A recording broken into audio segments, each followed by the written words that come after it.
noches, saludo a todos. Mi nombre es Vinicius Rodríguez, soy representante de la Asociación Brasileña de las Víctimas de Tortura Psicoelectrónica y de Acoso Electrónico Organizado, Gang Stalking. Y hoy tenemos una entrevista especial con el señor Horacio Correa de Chile. Horacio, quien es el presidente de la Fundación Libertec de Chile.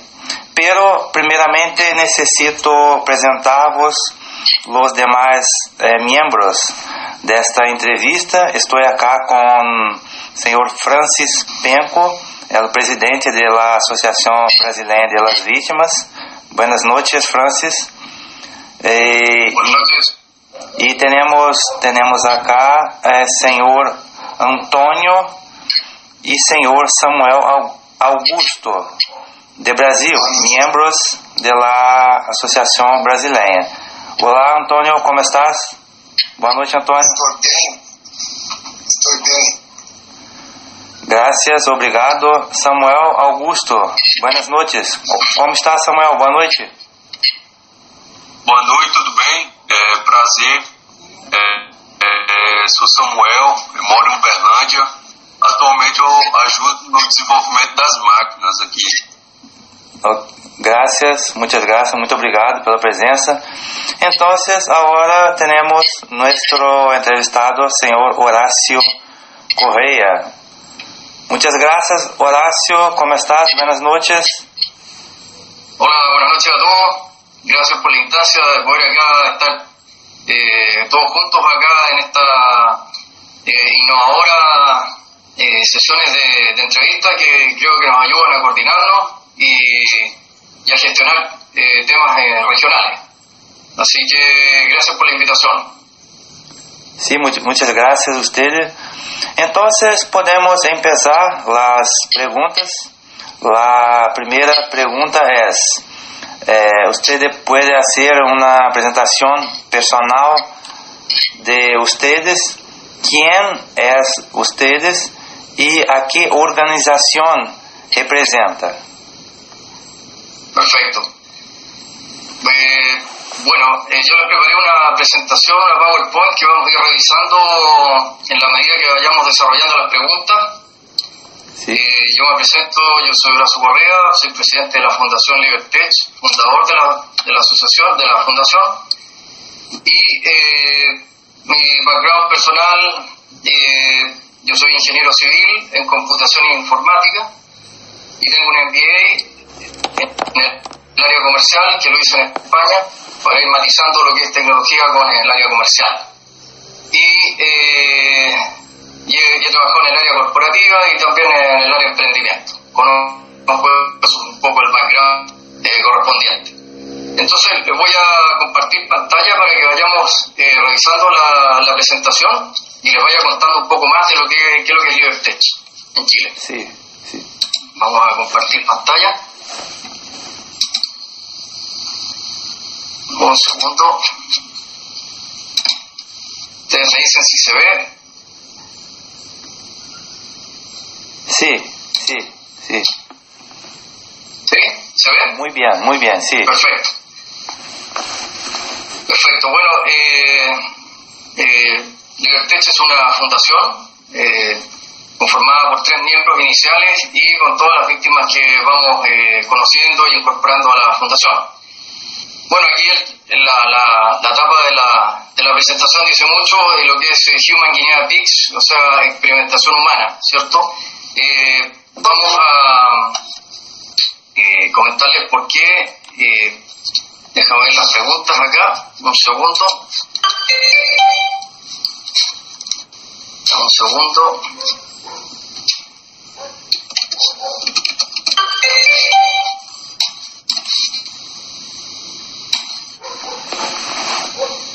Ya, ahora sí. Bueno, la fundación, ¿por qué Libertec? ¿Cuál es su origen o por qué? Entonces, vamos acá a la presentación.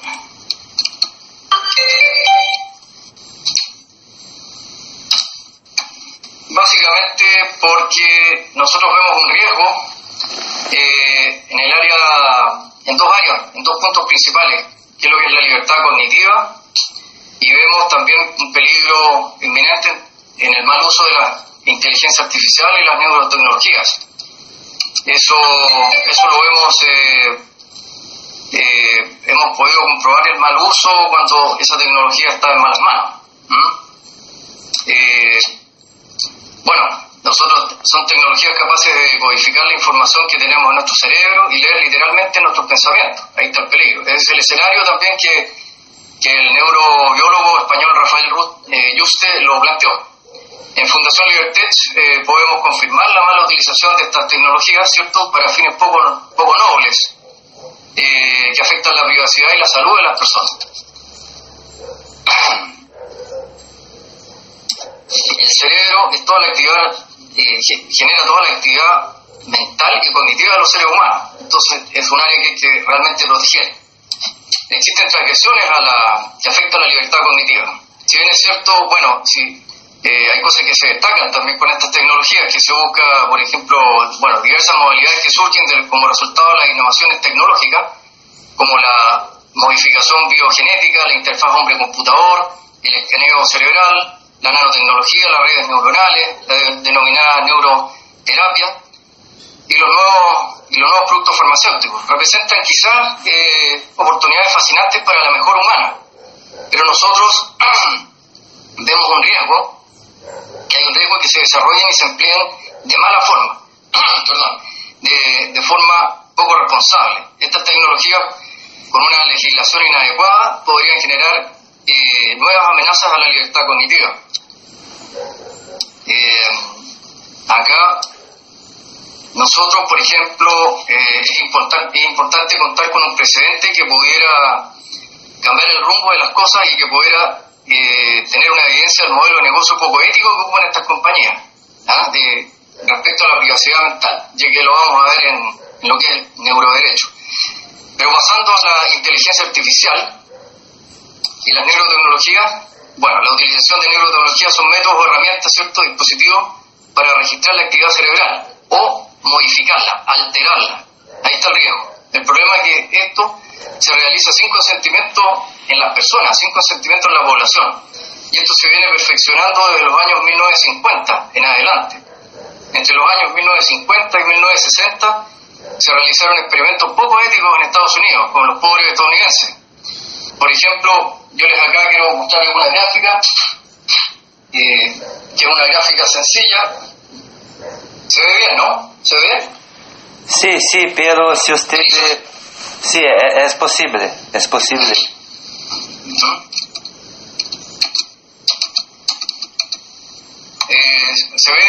Se escucha lo que estoy conversando, ¿no? Sí. Excusas. Sí, es posible. Yo puedo mirar desde aquí su cuadro. Perfecto. ¿Usted estaba viendo el documento de texto que aparecía? Sí, yo estoy mirando la presentación. La presentación, sí, correcto. PowerPoint, sí. Pero si usted necesita escribir... Sí, no. Solamente estoy viendo que se vea bien y se escucha bien, pero como les comentaba, ¿cierto? Acá hice unos apuntes, ¿cierto? Bueno, en los años 1950 y 1960, ¿cierto? Empiezan programas muy nefastos, ¿cierto? Para la población, como son el MKUltra, Pandora, el síndrome de Habana, ¿cierto? Y en ese tiempo, ¿cierto? Por ejemplo, acá tenemos una escalera, ¿cierto? Aquí, si nos vamos al tema de la tortura, esto es una gráfica, ¿cierto? Acá se secuestraban a las personas, los ponían en una camilla y le hacían experimentos. Eso eran los años 1950 y 1960. Y ahí aparece MKUltra, ¿cierto? Pandora y síndrome de Habana. Estas tecnologías nunca dicen que se terminaron, pero nunca han terminado. Lo que pasa es que han migrado esta tecnología. Horacio. La tortura Sí. Se usted detener la presentación en PowerPoint, estará mejor para nosotros mirarmos. Perdón, ¿me lo puedes repetir, Vinicio? No te entendí. Usted puede detener la presentación del PowerPoint. Perfecto. Entonces estará mejor. Sí. Ahí sí. Ahora está mucho mejor para mirarmos el cuadro. Ya. Sí, tiene razón. Sí, correcto. Tiene razón, correcto, sí. Les comentaba que antiguamente, en los años 1950, 1960, en Estados Unidos se crearon los programas de Cabusta, Pandora, síndrome de Habana, muy conocidos, ¿cierto? Y en ese tiempo la tortura, ¿cierto?, era hacían un secuestro, ¿cierto?, y torturaban a las personas en un sótano, en algo así, ¿tá? Eso, pero hoy día, en el siglo XXI, hoy día ha migrado eso, ¿cierto? Y la tortura es en la propia casa, esto es una casa, ¿cierto? Es en la propia casa de la víctima. La tortura hoy día, ¿cierto?, migró de lo que era un secuestro a hacer la tortura en tu propia casa, directamente donde tú duermes. Si tú te cambias de casa, te van a seguir donde tú duermas, te van a demorar en llegar, pero van a llegar. Y acá, ¿qué es lo que nace con esta tortura en la modalidad del siglo XXI? Aquí hay un gran negocio detrás escondido, ¿cierto? Están los neuroderechos, los neurodatos, el robo de neurodatos, la inteligencia artificial, la policía predictiva, los algoritmos segmentados que segmentan erróneamente, y lo que es human trafficking, ¿cierto? Lo que es tráfico humano. Entonces, y esto obviamente, ese esquema de ahí da paso, ¿cierto?, a lo que nosotros llamamos crimen organizado. Lo vamos a ver en la presentación. Les voy a compartir nuevamente la presentación. Sí.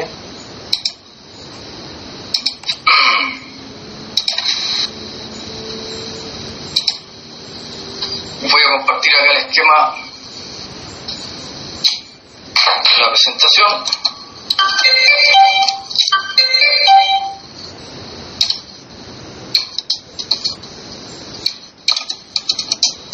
Ahí ustedes pueden ver un esquema, ¿cierto?, en que está compuesto por el crimen organizado, ¿cierto?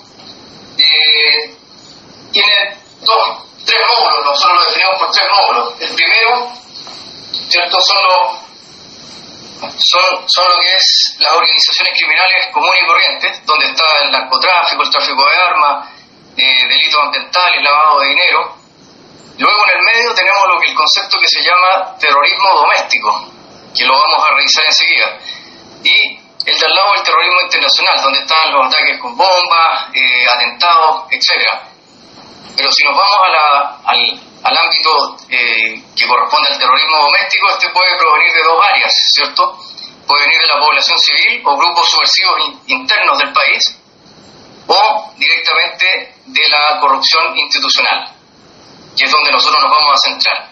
Y la corrupción institucional, ¿cierto?, da paso, ¿cierto?, a lo que es acoso organizado, a la utilización de la inteligencia artificial y el tráfico humano. Bajo acoso organizado encontramos acoso psicológico, hackeo de dispositivos, difamación, asaltos con DIU, etc. Y en todo lo que es neuroweapons, ¿cierto?, armas neurológicas, ¿cierto? Tenemos monitoreo neuronal, RNM, ¿cierto? B2K, las víctimas son conectadas a una inteligencia artificial, alteración neuronal, alteración de órganos internos que lo pueden hacer en forma remota. Entonces, básicamente, voy a avanzar acá. Básicamente, es esa la razón que nosotros hemos clasificado, ¿cierto?, y por la que se creó LiberTech, porque vemos un riesgo enorme, ¿cierto?, en esas dos áreas anteriores, que es la libertad cognitiva, ¿cierto?, y el peligro de la inteligencia artificial con las neurotecnologías.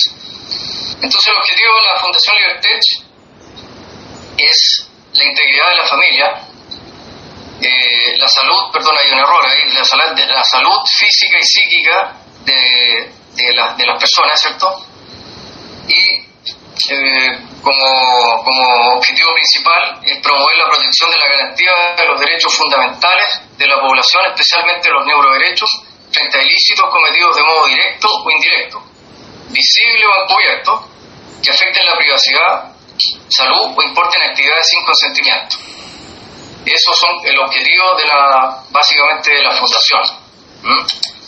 Déjame ver el chat. Ya. Eso para responder, ¿cierto? Más o menos la pregunta 3. Si nos vamos, no sé si aquí puedo avanzar directamente de la PowerPoint, tengo que hacerlo de esta otra manera. Dame un segundo.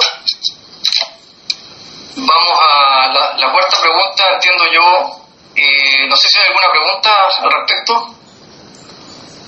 Si no, seguimos. Pues entiendo que la cuarta pregunta tiene que ver con la fundación, ¿por qué se elige a una persona como individuo o un target individual o un IT? Vamos a verlo acá. Básicamente, nosotros entendemos, ¿cierto?, que una persona se elige por diversas razones. Y esas razones a veces tienen que ver con entrar en conflicto con el poder político, social, o principalmente con alguna persona relacionada con las Fuerzas Armadas, que también es un tema bastante común. Esta gente elige a veces personas que viven a veces solas, cosa de que no tengan testigos de las barbaridades, ¿cierto?, y los ataques, los asaltos que están sufriendo. También van viendo, ¿cierto?, qué reacción tiene la víctima y qué nivel de apoyo, qué red de apoyo tiene esa víctima cuando está siendo asaltada. Esas son como algunas razones, pero detrás de esto se esconde, ¿cierto?, un tremendo negocio que implica mucho dinero, ¿cierto?, dinero fraudulento en toda esta rueda, ¿cierto? Robo de neurodatos, ensayos clínicos remotos, policía predictiva, algoritmos que segmentan erróneamente a personas, las tachan de peligrosas, y lo que es tráfico humano. Esos son básicamente las razones de peso del negocio que se esconde detrás de los target individuals según nuestra perspectiva, según nuestro análisis.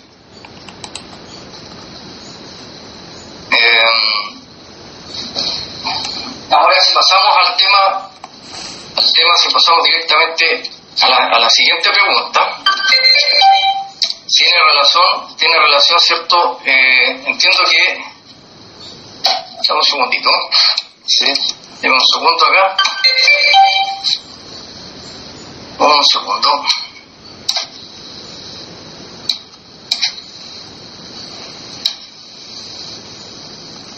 Ya, entonces, bueno, estábamos viendo los motivos, ¿cierto? Y después de eso, bueno, todos estos motivos que les mencioné, ¿cierto? Por lo que una persona es target individual, ¿cierto? Sí. Detrás de eso, ¿cierto? Lo hace posible la inteligencia artificial y las neurotecnologías.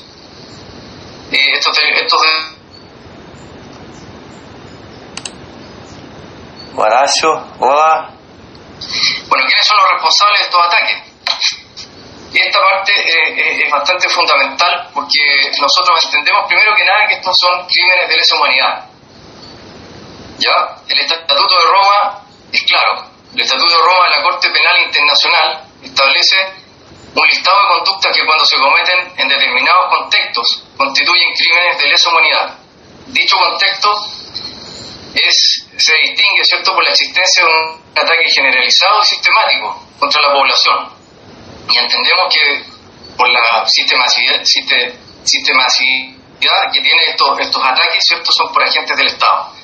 Se entiende que crímenes de lesa humanidad corresponden a ataques dirigidos contra un número significativo de personas, mientras que el carácter de sistemático se refiere a la naturaleza originada de los actos de violencia, que somos víctimas, ¿cierto?, y a la improbabilidad de que tengan un carácter fortuito, y la existencia de ciertos patrones en la ejecución de los actos, que se repiten regularmente.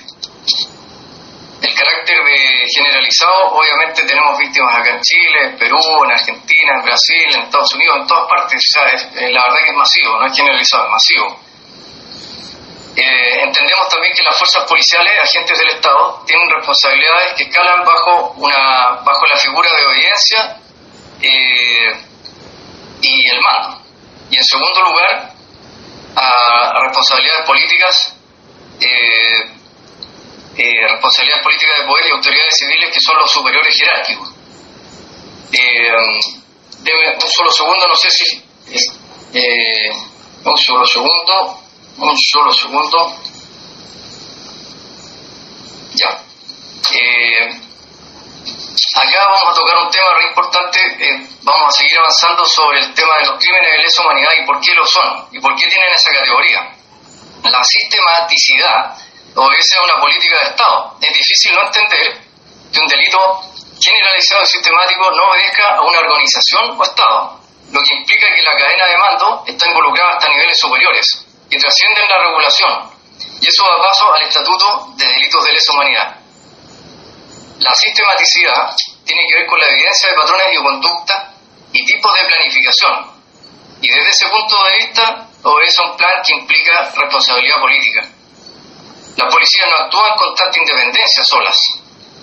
Este escenario no solo escala bajo la cadena de mando, sino que también hay una responsabilidad política dado que no haya una adecuada supervisión o reacción cuando se está en presencia de un comportamiento inadecuado. Existen rasgos de conducta que alimentan esta sistematicidad de actos que en donde no hay negligencia, donde no hay negligencia o desconocimiento, sino que hay una voluntad clara y positiva de respaldar estas decisiones que se están tomando en el plano operativo. Dada la sistematicidad de estos hechos, se hace imposible que no haya una correlación política al respecto, no respetando las normas internacionales de derechos humanos. Muy por el contrario, hay una autorización de cometer abusos en el plano operativo. Por otro lado, es difícil pensar que la policía y agentes y empresas, contratistas para este tema, puedan actuar con tanta autonomía y se manden solos. Por lo cual, la cadena de mando llega, en el caso de Chile, hasta el Ministerio del Interior en su última responsabilidad, y hay una responsabilidad de Estado, porque los agentes de Estado involucrados son personas que trabajan para el Estado. Esto genera responsabilidad política evidente por la autorización de comportamientos inadecuados, por un lado, y la falta de supervisión, omisión y control por otro. Las violaciones graves de los derechos humanos. La responsabilidad hay que hacer presente que esta se manifiesta por acción directa o omisión, a sabiendas del comportamiento inadecuado de las instituciones en donde se puede actuar para detener o suspender este accionar.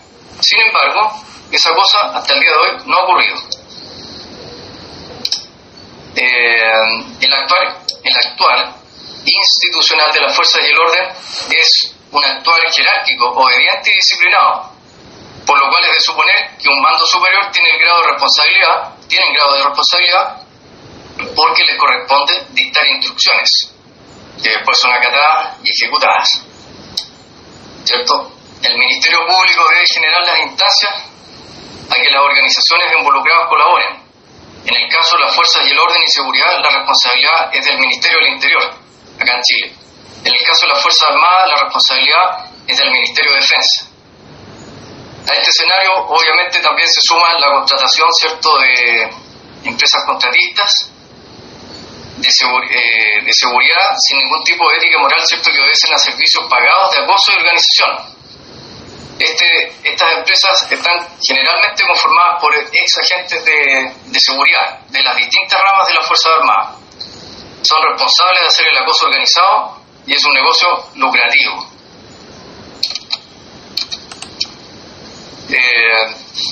Ahora, esto está reconocido por la ONU, ¿cierto?, como crimen, lo clasifica como cibertortura. Y ahí está el documento en que lo acredita. Ahí espero que haya quedado claro que son crímenes de lesa humanidad, por las dependencias y las características que tienen estos crímenes. Déjame ver. ¿Cuántas son la ley que no lo he hecho? Ya. Tenemos todas las preguntas ahí, vamos a seguir avanzando en beneficio del tiempo. Un segundo.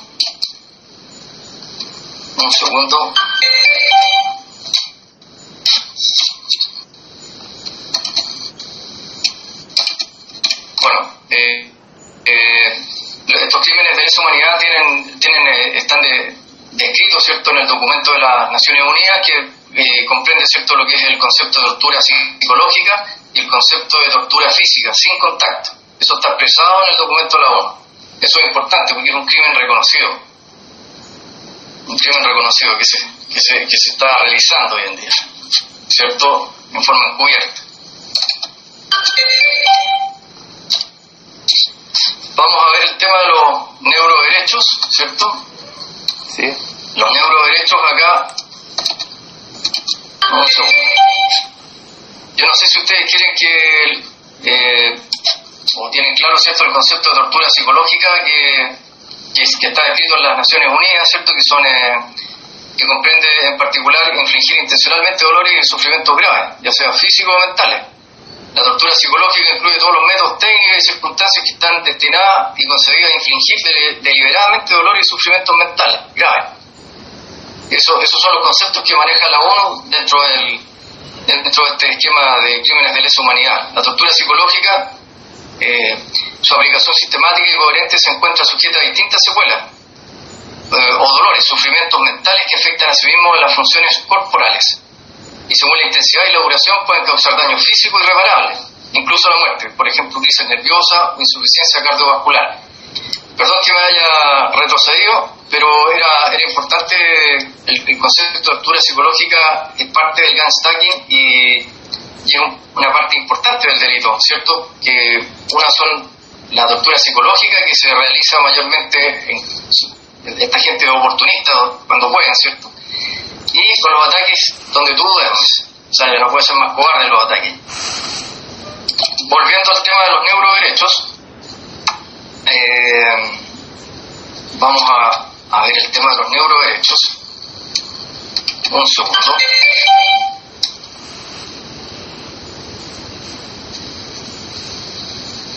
Bueno, los neuroderechos son un área completamente nueva en el desarrollo jurídico mundial. Realmente es un gran aporte a este tema, porque se está normando y si se norma, se puede condenar. Al no estar normado, no estar inmerso en un marco regulatorio, tú no puedes decir que eso es un delito porque no está la ley. En cambio acá los neuroderechos marcaron un hito importantísimo a nivel mundial, en la cual ciertas conductas y ciertos hechos te permiten condenar claramente este delito. Bueno, los neuroderechos dicen que consiste en que la garantía de la privacidad de los datos cerebrales, la privacidad de los datos cerebrales que contempla el artículo 19, número 1 de la Constitución Política Chilena. O sea, se respetan directamente la privacidad de los datos neuronales. Esto nosotros lo consideramos como una categoría de derechos humanos nueva, que busca proteger la privacidad de ciertos datos neuronales, así como la integridad mental, la libertad cognitiva y el bienestar psicológico de las personas, ¿cierto?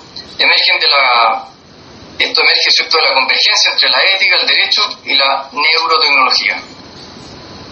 Ahora, bueno, ahí tenemos el fallo famoso, ¿cierto?, un fallo histórico, el fallo de Motif por el ex senador Girardi. Ese pronunciamiento fue en agosto del 2023, un fallo histórico. La noticia llegó rápidamente a todos los especialistas del globo. No fueron pocos los comentarios, ni las miradas de sorpresa, porque, ¿cierto?, la historia muestra que las batallas contra grandes compañías tecnológicas multinacionales usualmente no llegan a buen puerto. Pero en este caso sí, es un fallo histórico que marca un precedente que nos permite avanzar y seguir viendo las regulaciones, ¿cierto?, y las situaciones para poder condenar los delitos que se están cometiendo hoy día a través de estas tecnologías. Bueno, nosotros creemos que hay más elementos dentro de esto, ¿cierto?, dentro de los neuroderechos que se suman a este ecosistema que beneficia detectar, denunciar y condenar estos delitos. ¿A qué me refiero? por un lado tenemos, ¿cierto?, si bien es cierto los neuroderechos, la legislación, pero hay que ver la aplicación. Tenemos un caso, el fallo de Motiv, pero hay que ver más fallos, hay que ver cómo vamos a aplicar esta ley al caso de Ganstaken, al caso de acoso organizado. Por otro lado, está la neurotecnología, y se está sentando, ¿cierto?, en un marco legal por la UNESCO, ¿cierto?, para hacer un marco regulatorio también referente a las neurotecnologías. Ahí tendríamos un marco regulatorio, después tenemos otro marco regulatorio, los neuroderechos, y tenemos otro elemento, ¿cierto?, que es la inteligencia artificial, que también se está creando un marco regulatorio legal en Europa y acá en Chile también. Entiendo que en el Brasil también. Sí. Por lo tanto, los neuroderechos nosotros los vemos asociados a estos dos componentes adicionales, ¿cierto?, que acabo de explicar. Ahora, cuando se juntan la inteligencia artificial y las neurotecnologías, y esto cae en malas manos, da paso a lo que se llama el concepto cognitive warfare, una guerra cognitiva, ¿cierto? Está definido por la NATO, ¿cierto?, por la OTAN, que es el sexto dominio, el dominio cerebral. Y eso da paso a ¿qué? A que la libertad cognitiva de todos nosotros, la población, quede en tela de juicio. O sea, puede ser utilizada de mala forma, poco responsable, generar ataques a diversas personas sin saberlo, sin su consentimiento. Ahí comienza y da paso a lo que es experimentación sin consentimiento. Y por otro lado, referente a los neuroderechos, ¿cierto?, faltan más casos de uso o casos que se vayan generando. Nosotros estamos con instancias legales y que pretendemos, ¿cierto?, poder enmarcarlas dentro del marco, de este nuevo marco regulatorio que son los neuroderechos. Eso es lo que nosotros pretendemos hacer prontamente. Déjame cambiar acá un segundito. Vamos a cambiar la presentación. Bueno, aquí tenemos a Guido Girardi, ¿cierto?, haciendo un asesoramiento acá al Senado en Argentina sobre los neuroderechos. Y aquí tenemos un libro, ¿cierto?, muy bueno, que habla sobre la batalla sobre el cerebro. Adicionalmente a este marco de neuroderechos, ¿cierto?, acá en Chile tenemos otros delitos que se están violando en la Constitución chilena, que, bueno, el artículo 19, numeral 1, ¿cierto?, el derecho a la vida, de la integridad física y psíquica de la persona. ¿Quién los ejecuta? ¿Cierto?, agentes del Estado, ataques con armas militares, DIUs, armas de energía dirigida. ¿Quién es el impactado? Personas inocentes, familias, comunidades, y las mascotas también son parte de, lamentablemente, este delito también las maltratan y son atacadas, y muchas veces las asesinan. El artículo 19, número 4, respecto a la protección de la vida privada y el honor de la persona y su familia, y asimismo la protección de datos personales, también se está pasando a llevar. Hay violación de morada, ¿cierto?, intrusión de morada en casas, difusión, difamación, violación de la privacidad. ¿Quiénes son los afectados? Personas inocentes, familias, comunidades. Después tenemos otra ley en Chile que también está siendo pasada a llevar, ¿cierto?, toda la investigación científica humana requiere consentimiento previo, expreso, libre y informado, cosa que no ocurre. Nosotros, ¿cierto?, tenemos el tema de RNM, que es Remote Neural Monitor, que monitoring, ¿cierto?, que te pueden leer la mente sin tu autorización, y eso da paso, ¿cierto?, a seguimiento y a una serie de delitos. ¿Quiénes son los afectados? Personas inocentes, familias y comunidades. Y finalmente hay otra ley que también la pasan a llevar, que es la ley 19.628, protección a la vida privada. No existe. Seguimos con lo que es RNM, ¿cierto?, y son las mismas personas afectadas, comunidades, familias, que no tienen nada que ver, son tomadas como experimento por estas personas en forma irresponsable, sin consentimiento. Bueno, acá nosotros tenemos una lista de delitos. Antes de empezar a analizar, acá tenemos un montón, si ustedes pueden ver, un montón de delitos que yo los expresé, los podemos ir revisando, pero previo a eso, déjenme revisar acá. No sé si se está escuchando todo lo que estamos hablando. ¿Hasta el minuto hay alguna duda? Alguém tem alguma dúvida, pessoal? Alguma pergunta que queira fazer? até esse momento? Tá tudo certo? Se quiser também pode... Sim? Pode falar, Antônio. Não, eu estou convalidando que até o presente momento... Tá tudo bem. Ah, sim. Vou deixar as perguntas para o final. Sim, tudo bem. Ou colocar no chat, tá? Entonces, creo que podemos seguir adelante. Ya, ok, fantástico. Bueno, acá les voy a presentar, ¿cierto?, una lista de delitos que es importante que sepa la gente, sobre todo la gente que no conoce lo que estamos hablando, primera vez que va a escuchar este tema, primera vez que escucha lo que es acoso organizado, o primera vez que escucha lo que es handstacking, etc. Bueno, uno de los primeros delitos, ¿cierto?, del ingreso ilegal al programa de acoso y tortura electrónica, ¿cierto? Ahí está descrito por tipo, clasificación, descripción y resultado. El tipo es, bueno, quien cobardemente dice ahí, ingresa una persona al programa de tortura, bueno, ya sabemos que eso hay un negocio detrás, ¿cierto? Y ahí claramente están relacionadas, ¿cierto?, gentes de las Fuerzas Armadas, porque son los que tienen el contacto para generar esta clasificación.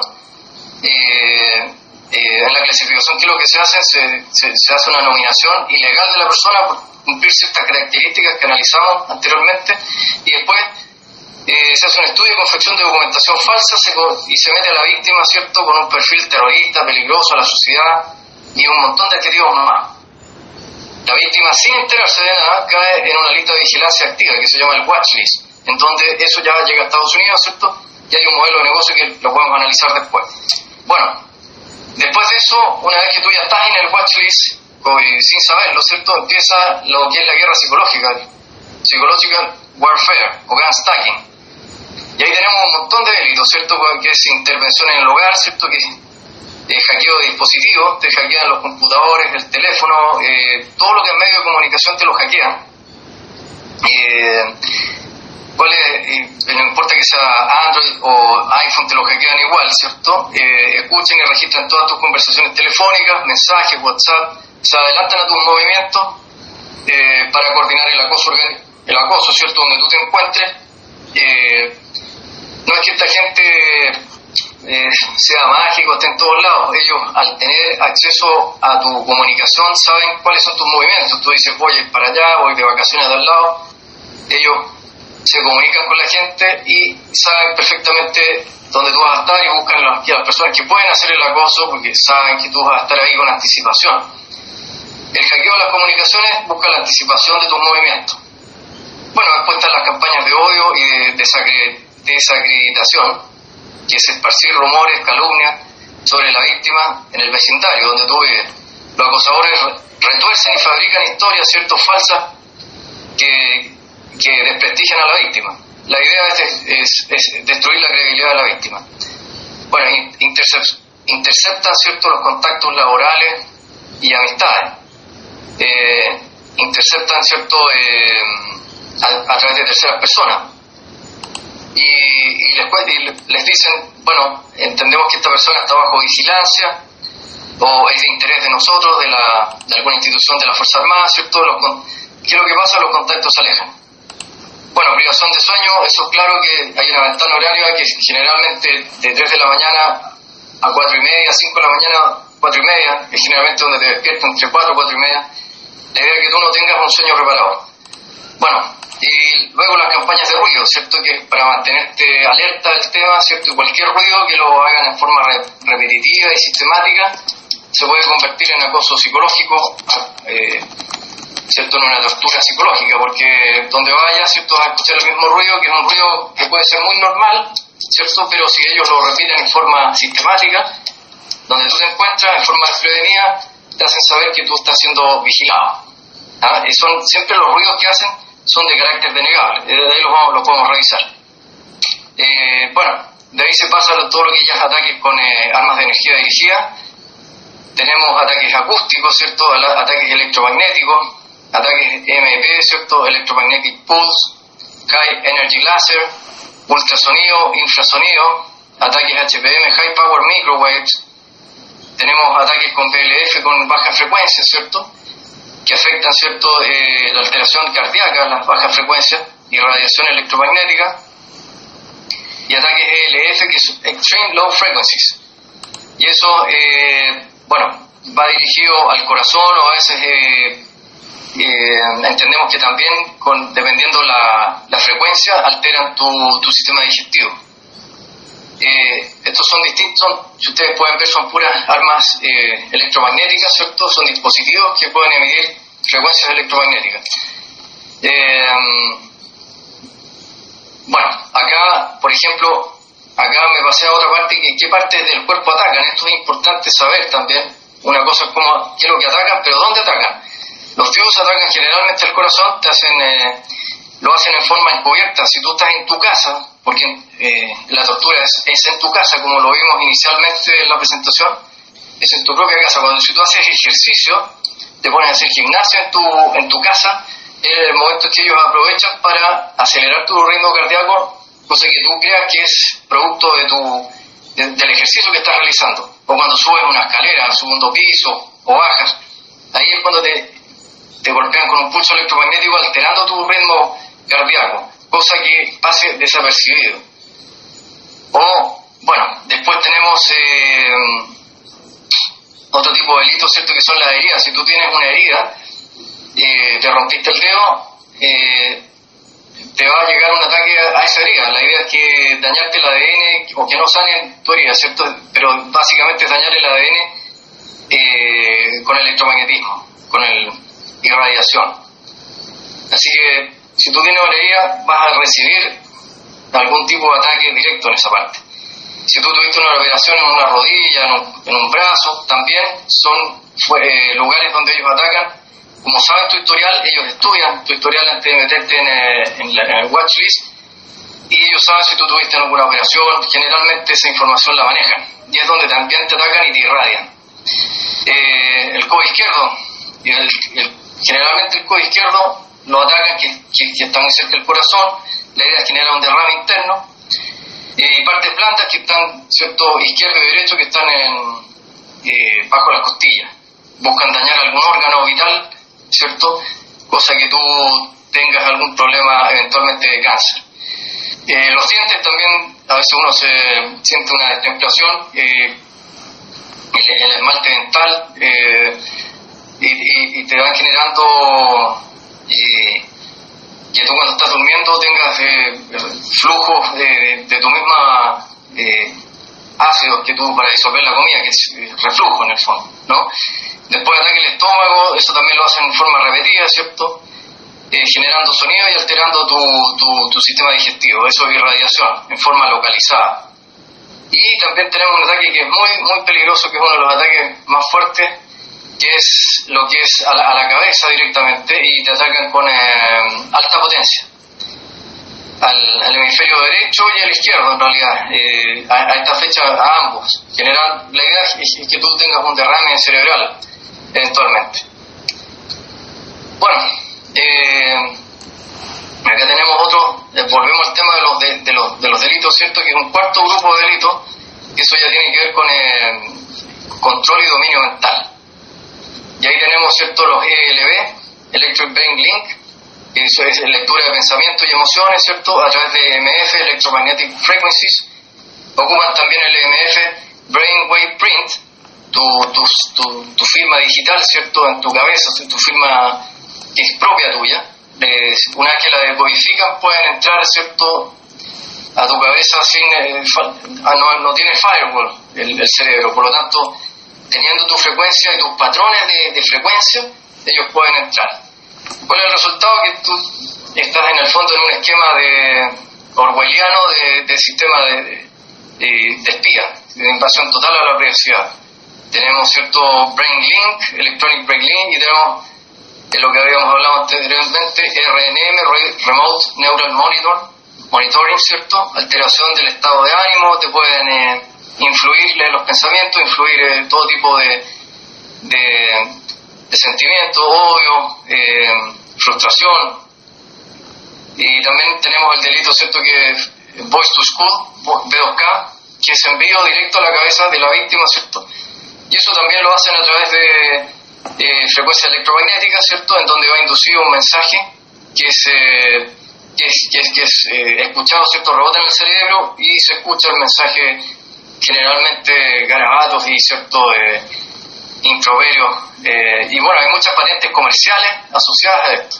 Eso las podemos revisar en otra ocasión, pero la idea es mantenerte en un sistema de espía, ¿cierto?, absolutamente ilegal.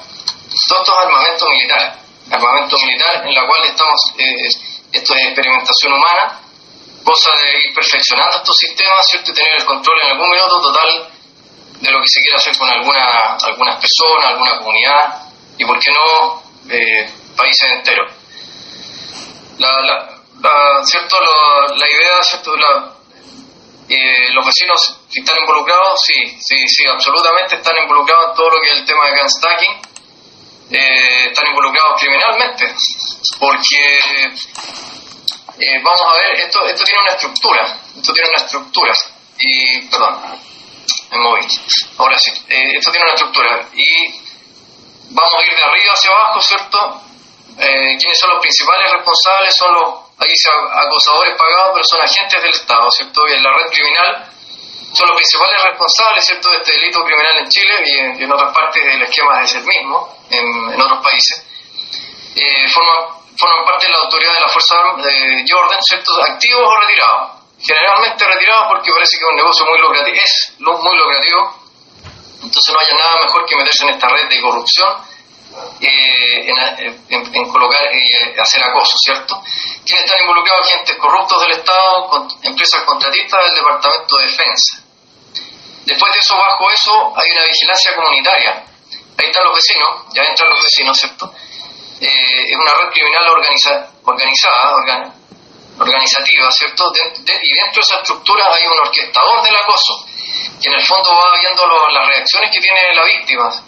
Qué le molestó más, qué es lo que realmente lo afecta más, para poder volver a repetir, ¿cierto?, ese tipo de dolor, ¿cierto?, o angustia en la víctima. ¿Quiénes son los involucrados? Son agentes corruptos y empresas contratistas, ¿cierto?, del Ministerio de Defensa, y los vecinos que facilitan, ¿cierto?, sus hogares para que esto se realice en las casas colindantes a la víctima. Pasamos a las empresas contratistas, que son, bueno, empresas sin ningún tipo de ética y moral, siempre lo que importa es el dinero, y que cobran por hacer acoso y gun stacking, ¿cierto?, acoso psicológico, y a la víctima en donde se encuentre, gracias a que tienen acceso, ¿cierto?, a tecnología militar, ¿cierto?, tecnología avanzada, donde te pueden hacer seguimiento. Por lo tanto, se anticipan a tus movimientos y de esa manera, ¿cierto?, saben tu rutina, ¿cierto? Si tú vas al supermercado siempre a ese lugar, o qué camino utilizas, ¿cierto?, o dónde trabajas, y dónde alojas, ¿cierto?, dónde duermes, ¿cierto? Saben tu rutina completa. Entonces es muy fácil colocar puntos. Cuando tú pasas, ellos hacerte de alguna manera, ¿cierto? Siempre están inventando cosas bastante tontas, le falta bastante ahí de cabeza, porque la verdad que son muy tontos. Bueno, después de eso tenemos los vecinos, que es el título del tema, que son si están involucrados o no. Es una red criminal activa, porque facilitan su hogar, ¿cierto?, colaboran en este delito criminal, poseen información. Entendemos nosotros que poseen información falsa y incompleta. Para ganar adhesión, ¿cierto?, se acercan al vecino, le dicen que la víctima, ¿cierto?, es una persona criminal, terrorista, pedófilo o cualquier cosa, violador, o todas juntas incluso, ¿cierto? La idea es ganar adherencia y que el vecino de alguna manera colabore, ¿cierto?, facilitando, ¿cierto?, el hogar para ellos poder meter su gente, ¿cierto?, y poder empezar a hacer el acoso. Eso generalmente te rodean la casa donde tú estás. Si tú estás en una casa, te rodean. Si tú estás en un departamento, se colocan en el departamento inmediatamente superior arriba tuyo y en el inferior, y también en los costados. En un departamento, la verdad que es un poco peor todavía. En las casas no recibes ataques de abajo, sino que recibes de las casas colindantes y de arriba, ¿cierto? Ya vamos a ver de qué tipo. Y después tenemos los infragantes, que son acosadores con información incompleta, son gente que es amiga de las Fuerzas Armadas. Mira, oye, sé que tenemos una persona que hay que dile esto porque con eso lo molestáis, etcétera. Son amigos de las fuerzas del orden en donde creen que colaboran con una causa justa. Y obviamente son gente que les falta 2 dedos de frente para darse cuenta que están acosando a una persona inocente, ¿cierto? Sin embargo, lo hacen sin ningún tipo de análisis, pues yo creo que no les da la cabeza para poder hacer un análisis. Y después, lo que vemos más común es que ocupan gente trabajadora de clase social relativamente baja en realidad, socioeconómicamente, y que es gente que no hace muchas preguntas, ¿cierto? Y a través del dinero, ¿cierto? Las convencen, oye, hace esto, mete este ruido, cada vez que salga empieza a meter ruido, cada vez que pasa el tiempo nosotros te vamos a avisar, hace esto.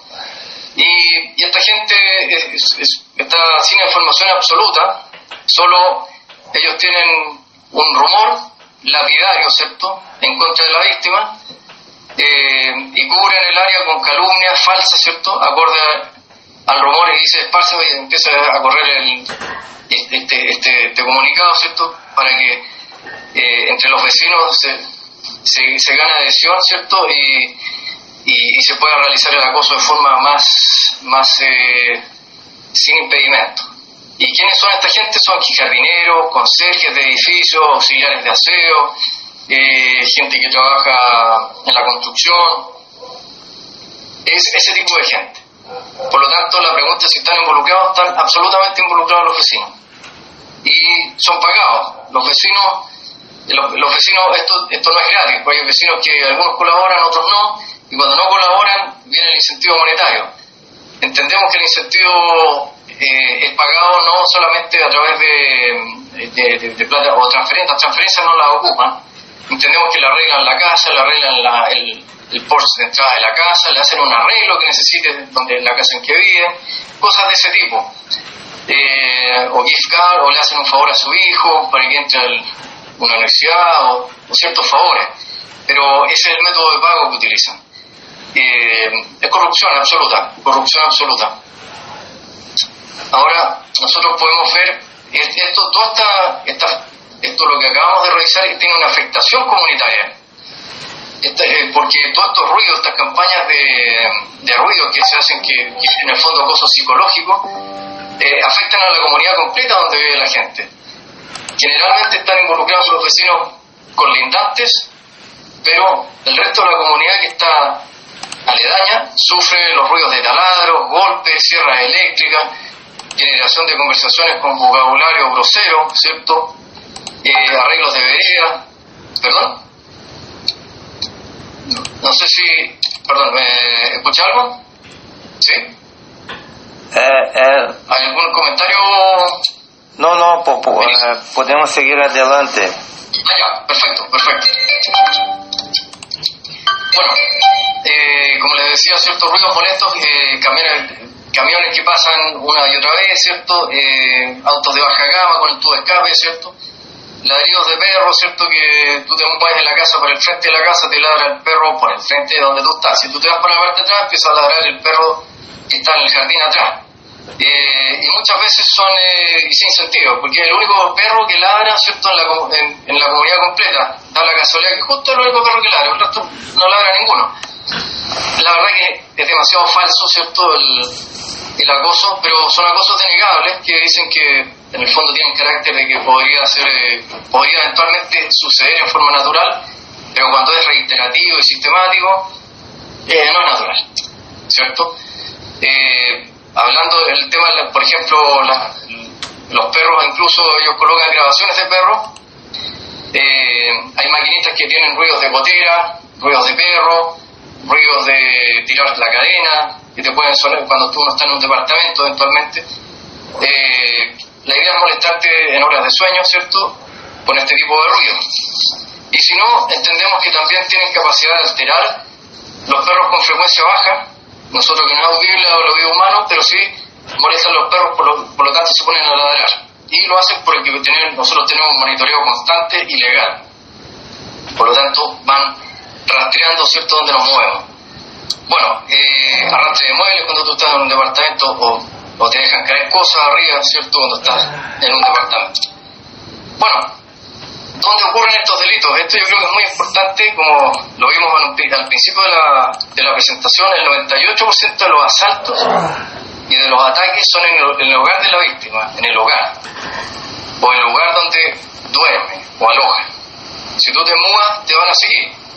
Donde tú duermas es donde ellos te van a atacar, porque tú, ¿cuál es la idea? Ellos necesitan que tú no estés moviéndote, estés quieto, ¿cierto? Y el mejor momento es cuando tú estás sentado o estás acostado, ¿cierto? Para tal efecto ellos preparan instalaciones y dispositivos de acoso electromagnético alrededor de la víctima, rodeando su entorno donde duerme, lo que estábamos hablando, ¿cierto? La consideración específica para que estos asaltos y ataques se realicen es que la víctima no se encuentre en movimiento, y el 99.9 de los ataques son cuando la víctima está sentada y acostada, como decía. Los ataques provienen de armamento electromagnético colocado en lugares estratégicos de donde se tenga una visión directa a la víctima. Ahora, ¿cuáles son las fuentes? Bueno, nos decía el amigo, ¿cierto?, de Brasil, de Target Justice, que las antenas de celular son ocupadas muchas veces como arma.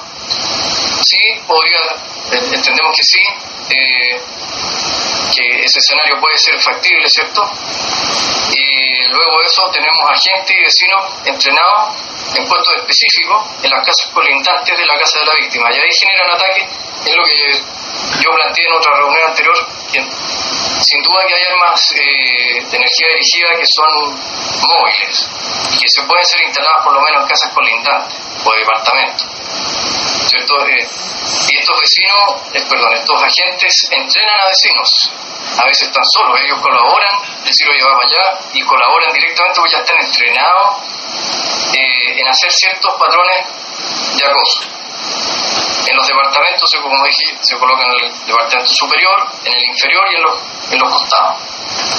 Bueno, puntos de vigilancia y acoso fuera del condominio para la campaña de ruido. Perros, alarmas, ¿cierto?, taladros, sierras eléctricas, todo lo que sea. La idea es que cuando tú vayas pasando, siempre vas a tener ese ruido, y si no lo tienes ahí, lo vas a tener un poquito más adelante, pero va a estar el ruido presente. Como te conocen tu rutina, conoces dónde te mueves, ellos lo organizan así. Bueno, y los ataques provenientes desde el techo, la parte superior, cuando tú estás en una casa, entendemos que son de drones o, si no, son de satélites estacionales o geoestacionarios, no orbitales, que tienen la capacidad, ¿cierto?, de poder generar pulsos electromagnéticos de gran distancia. Ahora, estas armas son milimétricas. ¿Qué significa eso? Es alcance selectivo. Las armas de energía dirigida, ¿cierto?, es decir, pueden ser disparadas incluso alrededor, con gente alrededor. Tú puedes estar con más gente siempre y cuando, ¿cierto?, el objetivo o la persona no esté moviéndose. Si tú estás quieto en una parte, ellos son capaces de dispararte, ¿cierto?, directo, incluso durmiendo en tu propia cama, ¿cierto?, con tu pareja. Hay una pequeña separación y ellos aprovechan. Como son armas milimétricas, tú puedes estar siendo atacado y tu pareja no se entera, porque van directo a la persona, ¿cierto? Y estos ataques acá alcanzan, ¿cierto?, solamente a la víctima. Los ataques fuera de la casa son más esporádicos, más difíciles, porque hay gente que se mueve, ¿cierto? Hay gente que no tiene nada que ver en este delito y se cruza, que eso les complica. Y les complica porque ellos no les gusta tener testigos, por eso los ataques fuera de la casa son muy esporádicos y muy raros. El 98% son en la casa donde tú duermes, en tu propio hogar, lo cual es una aberración. Es un delito tremendamente inhumano. Son crímenes de lesa humanidad, sin duda. Bueno, una de las preguntas que... déjame ver acá el chat. Tenemos acá, ¿cierto?, la Fundación puede operar fuera de Chile, que dice todo la Fundación Sol ya. Sí, sin duda que sí. Sin duda que nosotros, la idea es trabajar en forma coordinada, ¿cierto?, primero con instituciones público-privadas en el mismo país donde uno opera. Yo creo, Vinicius y la Asociación Salto Cuántico, ¿cierto?, de que ustedes deberían también asociarse con instituciones gubernamentales o acercarse, ¿cierto?, que tengan alguna relación con derechos humanos y ver qué respuestas se obtienen. Entendemos que no toda la gente está involucrada, hay gente, pues esto se maneja, ¿cierto? Son líneas de corrupción dentro de las instituciones, son líneas, no toda la gente está involucrada. Entonces, eso los empodera a ustedes. Y obviamente tenemos que tener unas acciones integradas con la región, iniciativas que en conjunto den resultados directos, ¿cierto? Por supuesto que queremos integrarnos o hacer iniciativas regionalmente. Aquí, un segundo. También, bueno, referente a eso, creemos que la masividad, si nosotros hacemos cosas regionales, ¿cierto?, nos va a dar un gran peso y así podemos funcionar en forma conjunta. No sé si hay otra pregunta, déjame ver. Acá en el chat, ¿cierto? Un mensaje, bueno, aquí sí, bueno, las palabras, es importante en el ámbito nacional nosotros, ¿cierto? Esto va dirigido al Estado de Chile, ¿cierto? Desde la perspectiva de la institución, institucional, ¿cierto? Hacemos un llamado al Estado, como por ejemplo los ministerios. Es necesario que tengan claro que se quiere lograr en el ámbito de seguridad y de la seguridad física y psíquica, dado lo que nosotros estamos reportando, ¿cierto? También se requiere que se identifique a las asociaciones, fundaciones, agrupaciones que necesitan para conseguir sus metas planteadas, que seamos incorporados entre sus metas planteadas. Estos socios deben transversalizar, ¿cierto?, el tema, y para ello se debe aplicar una concientización social. Asimismo, acá en Chile, ¿cierto?, el INDH, ¿cierto?, Instituto Nacional de Derechos Humanos, en Chile tiene por objetivo la defensa de los derechos humanos y sobre todo velar porque no ocurran delitos de lesa humanidad. Debe generar acá en Chile propuestas ¿cierto?, conocer las limitaciones del resto de las asociaciones y fundaciones como nosotros, ¿cierto?, desarrollar en ellos capacidades que asuman el tema y darles el soporte comunicacional, no solo para que se conozca este objeto de trabajo, sino que la perspectiva de la comunicación para, ¿cierto?, el desarrollo que se genere en cambio en los actores que deben intervenir. Juntamente con ello es la utilidad del enfoque de la concientización social, en que nos muestra que, una vez más, que es importante para el desarrollo y conocimiento de la opinión pública. Bueno, ese mensaje, es cierto, yo lo transmito a las entidades nacionales, ¿cierto?, en que tenemos que dar un paso y no tapar el sol con un dedo. Este es un delito vigente que está ocurriendo frente a sus narices y hay que darle una solución. Y cerrando, ¿cierto?, la entrevista, yo doy las gracias por la oportunidad de conversar estos temas con ustedes. La idea es que hagamos más instancias de este tipo y poder avanzar en forma más coordinada, ¿cierto?, con iniciativas que vayamos creando. Hay que tener mucho... No, ya con esto, en el fondo, terminé la presentación, ¿cierto? Acá en Chile, en el fondo, ¿qué es lo que tenemos, ¿cierto? Son nuevas amenazas, ¿cierto? Tenemos nuevas amenazas, ¿cierto? Y tenemos que ver cómo frenamos la corrupción institucional interna. Y con eso yo creo que la capacitación ciudadana, municipal, crear una unidad especial, ¿cierto?, unidad anticorrupción y nuevos procedimientos. Básicamente eso. Esa es la presentación que les queríamos hacer desde Chile, ¿cierto? Todos los días aprendemos, vamos conociendo cosas nuevas, nos vamos capacitando, ¿cierto?, nosotros también en las distintas materias. Pero creemos que ese es el camino de poder frenar estos delitos de lesa humanidad contra la población. Muchas gracias. Muchas gracias, Horacio, por estar acá.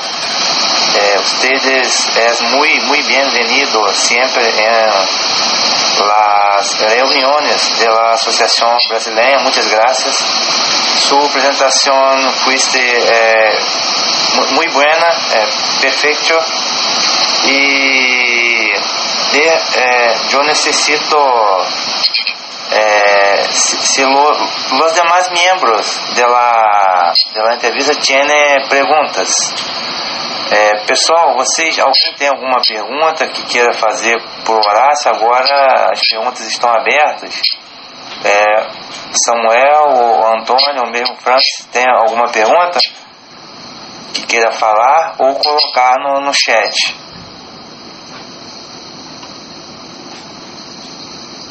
Então, enquanto... Não.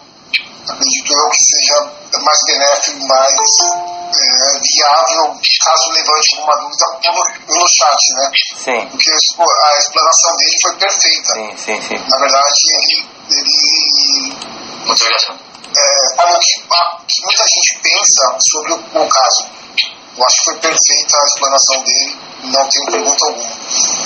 Ah, sim, tá bom então.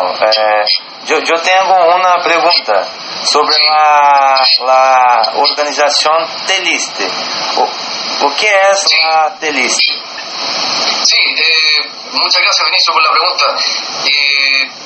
Yo inicialmente cuando partió todo este tema de afectación, ¿cierto?, de este delito, busqué cierto apoyo en distintos lugares y bueno, me di cuenta después que había más víctimas, ¿cierto?, y había mucha desorganización y no había algo que concentrara, ¿cierto?, la gente chilena que estaba con esta afectación. Y inicialmente lo que hice fue crear Telis como una iniciativa rápida, ¿cierto?, de dar solución. Pensé en hacer un esquema de ayuda a la gente que es víctima de esto. Y ahí sale que somos un grupo de defensores de los derechos humanos y así de esa manera hemos contactado y llegado a mucha gente. Pero siempre en el ámbito, eso no era ninguna asociación jurídica legal, es simplemente una agrupación de la gente que es afectada. Y Telis en el fondo funciona, por supuesto que sigue funcionando, tiene un grupo en Facebook de mucha gente, tiene un grupo también en Instagram, qué sé yo, cosa que la Fundación Libertech hoy día está en construcción todavía, digámoslo, recién vamos a ir creciendo en ese ámbito, ¿cierto? Pero la idea de la Fundación es crear iniciativas que se hagan efectivas con presencia jurídica en el Estado de Chile, para hacer acciones legales, jurídicas de persecución, condena de estos delitos. En cambio, Telis es un tema más social, más de dar a conocer el delito al resto de la gente. Y la Fundación es la ejecución de las acciones comunitarias que se emprendan en contra de los involucrados en estos delitos.